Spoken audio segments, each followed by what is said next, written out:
അസ്സലാമു അലൈക്കും വറഹ്മത്തുള്ളാഹി വബറകാതുഹു.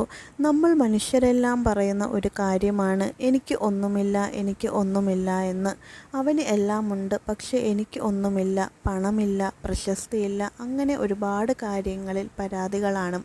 അങ്ങനെ പറയുമ്പോഴും നമ്മൾ ചിന്തിക്കേണ്ട ഒരു കാര്യമുണ്ട്. അത് എന്താണെന്നൊന്ന് കേട്ടു നോക്കാം. നമ്മൾ ഉമ്മാമാരോടെല്ലാം ചോദിക്കാറുണ്ട്, ഉമ്മ, ഞാൻ ജനിച്ചപ്പോൾ ഞാൻ കരഞ്ഞോ? ഞാൻ നല്ല കുട്ടിയായിരുന്നില്ലേ? ഉമ്മ മറുപടി പറഞ്ഞു, നീ അലറിക്കരയുമായിരുന്നു. നമ്മൾ ജനിച്ചപ്പോൾ അവർ അവരുടെ കയ്യിലെ തുണികൾ കൊണ്ടാണ് നമ്മളെ പൊതിഞ്ഞത്. കാരണം നമ്മൾ ഒന്നുമില്ലാതെയാണ് വന്നത്. അല്ലാഹു തആല നമ്മളോട് പറയുന്നു, ഓ മനുഷ്യ, നിങ്ങൾക്ക് ഒന്നുമില്ല എന്ന് പറയരുത്. കാരണം നിങ്ങളുടെ കയ്യിൽ ഒരു തുണിക്കഷ്ണമെങ്കിലും ഉണ്ടെങ്കിൽ അത് നിങ്ങൾ കൊണ്ടുവന്നതിനേക്കാൾ കൂടുതലുണ്ട്.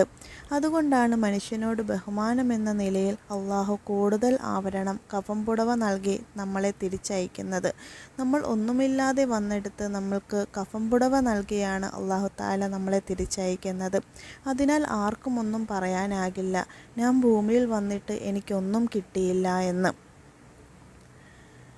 നിങ്ങൾ മറ്റുള്ളവരെക്കാൾ സമ്പത്ത് കുറവായിരിക്കാം, എന്നാലും ഏറ്റവും വലിയ സമ്പത്ത് അത് അള്ളാഹുവുമായിട്ടുള്ള അടുപ്പമാണ്. നിങ്ങൾക്ക് ഒരുപാട് സമ്പത്തുണ്ടെങ്കിൽ പോലും അത് എല്ലാം ഉപേക്ഷിച്ച് 6 അടി മണ്ണിലേക്ക് പോകേണ്ടവരാണ് നമ്മൾ ഓരോരുത്തരും. നമുക്ക് കിട്ടുന്നത് എല്ലാം നല്ലതിനാണ്. കാരണം അള്ളാഹു നല്ലത് മാത്രമേ നമുക്ക് നൽകുകയുള്ളൂ. നമ്മൾ ആഗ്രഹിക്കുന്ന ഒരു കാര്യം നമുക്ക് കിട്ടിയില്ലെങ്കിൽ അത് നമുക്ക് നല്ലതിനല്ല. അതുകൊണ്ടാണ് അള്ളാഹു തആല അത് നൽകാത്തത്. അതുകൊണ്ട് അള്ളാഹുവുമായിട്ട് ഏറ്റവും നല്ല അടുപ്പം കാണിച്ചുകൊണ്ട് നിങ്ങൾ ജീവിക്കൂ. നിങ്ങൾ ഈ ചാനൽ ആദ്യമായി കാണുന്നവരാണെങ്കിൽ ഒന്ന് സബ്സ്ക്രൈബ് ചെയ്ത് ലൈക്ക് ചെയ്യണേ. Thank you.